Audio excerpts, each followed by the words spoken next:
अस्सलाम वालेकुम। Welcome to my channel राजा अब्दुल्ला। और आज आपके साथ मैं मेरा पाकिस्तान मेरा घर हाउसिंग स्कीम जो नेशनल बैंक ऑफ पाकिस्तान में भी अब आ चुके हैं उसके बारे में डिटेल गाइड करूंगा। इंशाल्लाह इस वीडियो में मैं आपको कंप्लीट इंफॉर्मेशन दूंगा कि आप इस स्कीम में कैसे अप्लाई कर सकती हैं, एलिजिबिलिटी क्राइटेरिया क्या है, कितना आप लोन ले सकती हैं और उसको रिटर्न कितने वक्त में आपने करना है। इंशाल्लाह कंप्लीट गाइड करूंगा। वीडियो को एंड तक लाजमी देखिएगा ताकि कोई भी पार्ट मिस ना हो और आपको कोई प्रॉब्लम ना फेस करनी पड़े। तो सबसे पहले एलिजिबिलिटी क्राइटेरिया देख लेती हैं। सबसे पहला जो एलिजिबिलिटी क्राइटेरिया वो ये है कि आप पाकिस्तानी सिटीज़न होने चाहिए और आपके पास एक वैलिड आईडी कार्ड, आपका शनाख्ती कार्ड होना चाहिए। और अगर तो आप कर्ज़ा लेना चाहती हैं तो आपकी कम से कम उम्र जो है वो 25 साल होनी चाहिए और उम्र की हद जो है वो 60 साल तक है। मतलब आप 25 से 60 साल तक की उम्र के लोग इसमें अप्लाई कर सकते हैं। और फर्स्ट टाइम होम ऑनर हो, आपके नाम पे पहले कोई घर ना हो। उसके बाद अगर हम की फीचर्स पर आ जाएं तो purchase of a newly constructed residential property, मतलब आप क्या क्या इस पैसे के थ्रू कर सकती हैं। आप एक पूरी की पूरी नई प्रॉपर्टी खरीद सकती हैं जिसमें अपार्टमेंट, फ्लैट या हाउस आ सकता है, या आप कोई प्लॉट खरीद कर उसके ऊपर कंस्ट्रक्शन करना चाहती हैं, या अगर आपके पास ऑलरेडी कोई प्लॉट है तो आप उस पर कंस्ट्रक्शन कर सकते हैं। उसके बाद पीरियड आ जाता है, फाइनेंसिंग पीरियड आपने कितना सेलेक्ट कर सकते हैं। तो 20 साल तक का फाइनेंसिंग पीरियड आप सेलेक्ट कर सकते हैं। मतलब आपने जो लोन लिया उसको आपने रिटर्न कितने अरसे में करना है, वो भी आप अपने पसंद का कोई भी ईयर सेलेक्ट कर सकती हैं। मैक्सिमम आप 20 साल सेलेक्ट कर सकते हैं। उसके बाद अगर पैरामीटर्स आ जाएं तो 3 कैटेगरीज हैं, कैटेगरी 1, 2, 3। और साइज ऑफ यूनिट के हैं कि अगर आप कैटेगरी 1 या कैटेगरी 2 को सिलेक्ट करती हैं तो कैटेगरी 1 और 2 में 5 मरले का प्लॉट है।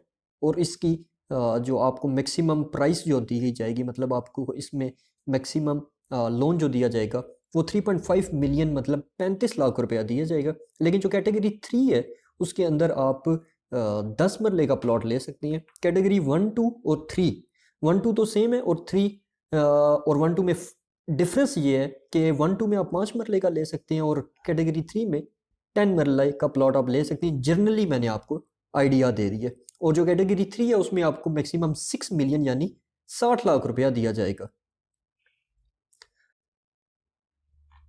उसके बाद हम आ जाते हैं प्रोडक्ट फीचर्स में। प्रोडक्ट फीचर्स में क्या क्या है। बेसिक एलिजिबिलिटी जैसे मैंने आपको बताया कि उसके पास CNIC होना चाहिए। और जो कैटेगरीज़ में आपको बता रहा था वो यहाँ पर भी मेंशन्ड है कि आपका पहली 2 कैटेगरीज़ हैं उसमें 5 मरले का प्लाट है और थर्ड में 10 मरले का प्लॉट हो सकता है। उसके बाद लास्ट में अगर हम हो जाएं तो लोन टेनर जो है वो up to 20 years depending upon choice of customers. वही मैंने आपको बताया, आप अपनी पसंद का ईयर सेलेक्ट कर सकती हैं। इसमें 1 साल से लेकर 20 साल तक का आप सेलेक्ट कर सकती हैं लोन टेनर। और डेब्ट बर्डन रेशो जिसे DBR भी कहती हैं वो मैक्सिमम 45% तक जाएगा, इससे ज़्यादा नहीं बढ़ सकता। रिक्वायर्ड डॉक्यूमेंट्स, कौन कौन से डॉक्यूमेंट्स आपको चाहिए होंगे इस लोन के लिए अप्लाई करने के लिए। यहाँ पर सैलरीड सेगमेंट आ गया, मतलब जो लोग सैलरी ले रहे हैं, मतलब जो एम्प्लॉयज़ हैं। और ये नीचे सेल्फ एम्प्लॉयड मतलब बिजनेसमैन जो लोग हैं उनके लिए यहाँ पर दिया गया। तो लोन एप्लीकेशन फॉर्म आपके पास ओरिजिनल होना चाहिए। लोन एप्लीकेशन फॉर्म कैसे डाउनलोड करना है वो भी आपको डिटेल गाइड करूंगा इंशाल्लाह। प्रोडक्ट डिस्क्लोजर शीट आपके पास ओरिजिनल होनी चाहिए। आपके पास CNIC जो आपका शनाख्ती कार्ड है उसकी फ़ोटोकॉपी होनी चाहिए। 2 पासपोर्ट साइज कलर फोटोग्राफ्स होने चाहिए आपके पास। Undertaking for first time home owner, जैसे आपको पहले बताया कि एलिजिबिलिटी क्राइटेरिया यही है कि आपके नाम पर पहले कोई प्रॉपर्टी ना हो, तो उसका भी आपका ओरिजिनल डॉक्यूमेंट आपके पास होना चाहिए। उसके बाद formal sector employees, proof of employment, employment letter और एम्प्लॉयमेंट सर्टिफिकेट।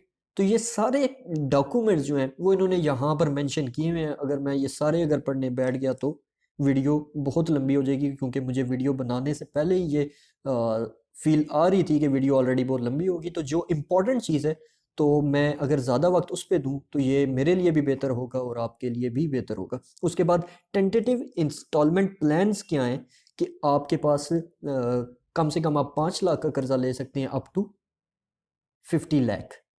तो 5 लाख का अगर आप कर्जा लेंगे तो आपको 1 से 5 साल मतलब 1 से 60 महीनों तक पर मंथ जो आपको देनी पड़ेगी किस्त वो 3,333 रुपया, और ये सारी उन्होंने बताई हुई है, पूरा प्लान उन्होंने कैलकुलेट करके यहाँ पर आपको डिटेल बता दिया है। मैं इसका जो लिंक है वो भी इंशाल्लाह डिस्क्रिप्शन में शेयर कर दूंगा, जहाँ से आप इजीली यहाँ पर आकर ख़ुद भी अपनी तसल्ली कर सकते हैं। उसके बाद फ्रीक्वेंटली आस्क्ड क्वेश्चंस में हम आ जाते हैं। यहाँ पर वो तमाम क्वेश्चंस जो लोगों के माइंड में आते हैं वो उन्होंने खुद ही यहाँ पर लिख कर बता दिए। आप यहाँ इनको अच्छे तरीके से पढ़ के, अगर तो आपके दिमाग में भी कोई क्वेश्चन आ रहा है, उसका आंसर आपको इंशाल्लाह मिल जाएगा।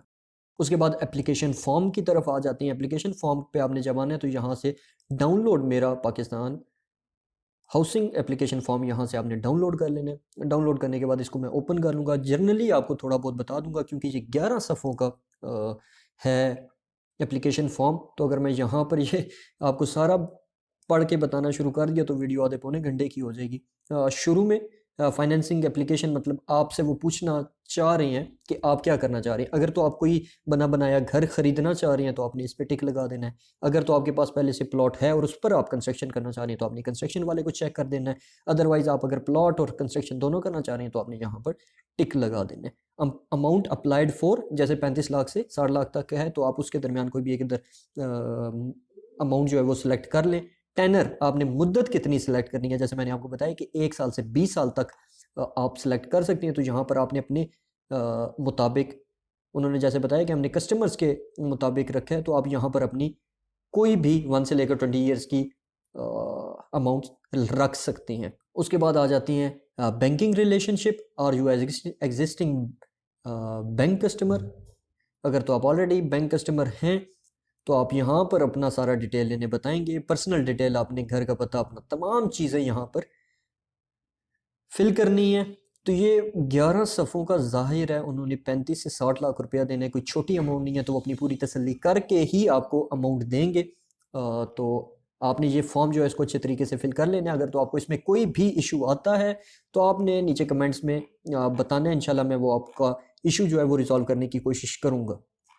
उसके बाद जो नेक्स्ट ऑप्शन आ जाता है वो है लिस्ट ऑफ डेजिग्नेटेड ब्रांचेस, मतलब नेशनल बैंक ऑफ पाकिस्तान की जो डेजिग्नेटेड ब्रांचेस हैं वो कौन कौन सी हैं, जिधर से आपको फॉर्म जिधर आपने सबमिट करवाना है तो उसको हम ओपन कर लेते हैं। जो भी डेजिग्नेटेड ब्रांचेस जो नेशनल बैंक ऑफ पाकिस्तान की दे दी गई हैं, यहाँ पर आपको डिस्ट्रिक्ट्स दिए गए हैं। अगर आप जिस डिस्ट्रिक्ट से भी हैं वहाँ पर आपने उधर की डेजिग्नेटेड ब्रांचेस और आके ब्रांच कोड भी है। मैं चकवाल का हूँ तो मैं चकवाल लिख दूंगा। ये आ गई चकवाल मेरा जो रीजन है, और ये इसकी आगे सारी तहसील आ गई हैं, मेरा ज़्यादा ख्याल है नहीं, ये इसकी आगे ब्रांचेस आ गई हैं चकवाल में जो NBP की हैं। मेन ब्रांच चकवाल जो इसका कोड ब्रांच कोड 421 है, तलागंग में है, चौसदन शाह में है, ढुडियाल में है, चकोरा कलर कहार में है, लावा में है और बंगवाला में है। तो मैं जहाँ जिस तहसील का हूँ तो मैं वहाँ जाकर अपना फॉर्म जो है वो सबमिट करवा दूंगा और वहाँ जाके मैं अप्लाई कर दूंगा। तो ये तरीका था जिससे आप इजीली अपना फॉर्म फिल करके अप्लाई कर सकते हैं। स्टिल अगर आपको कोई भी इशू फेस हो रहा हो फॉर्म फिल करने के लिए, या फॉर्म फिल करने की सूरत में अगर आपको कोई इशू फेस हो रहा है तो आप कॉन्टैक्ट एक्स में जाके बैंक से भी कॉन्टैक्ट कर सकते हैं। प्रोफेशनल तरीका यही है कि आप पहले तो बैंक में जाएं। अगर आपको कोई मसला फेस आ रहा है तो आप वहाँ पर उनसे अपने मसले को डिस्कस करें। ज़ाहिर है उन्होंने ये स्कीम जो मेरा पाकिस्तान मेरा घर अब नेशनल बैंक ऑफ पाकिस्तान में भी आ चुकी है, क्योंकि पहले स्टैंडर्ड चार्टर्ड और मीज़ान बैंक और भी 2-3 बैंक थे, लेकिन अभी नेशनल बैंक ऑफ पाकिस्तान में भी आ गई है। तो वो फुल आपको इसको इंटरटेन करेंगे, आपका जो भी इशू होगा तो आप इजीली इसमें अप्लाई कर सकते हैं। लेकिन एक जो आपको चीज़ मैं एडवाइस करना चाहूँगा कि आपने अपना टेंटेटिव प्लान, सारी चीज़ें जो हैं वो आपने पहले से अपने माइंड में रखनी है कि हम कितने अरसे में अपना लोन जो है वो रिटर्न करें, या कितना आप लोन अप्लाई करना चाहते हैं। ये ना हो कि आप लेना 40 का चाहते हो, अप्लाई आप 60 का कर दें और टेंटेटिव प्लान के मुताबिक आपकी इंस्टॉलमेंट्स ज़्यादा बने, कुछ भी ऐसा हो सकता है। तो आपने पहले बाकायदा प्लान बना के उसको अपने आने वाले वक्त में अपनी जो एक्सपेंस है उसको नज़र में रखते हुए आपने अप्लाई करना है।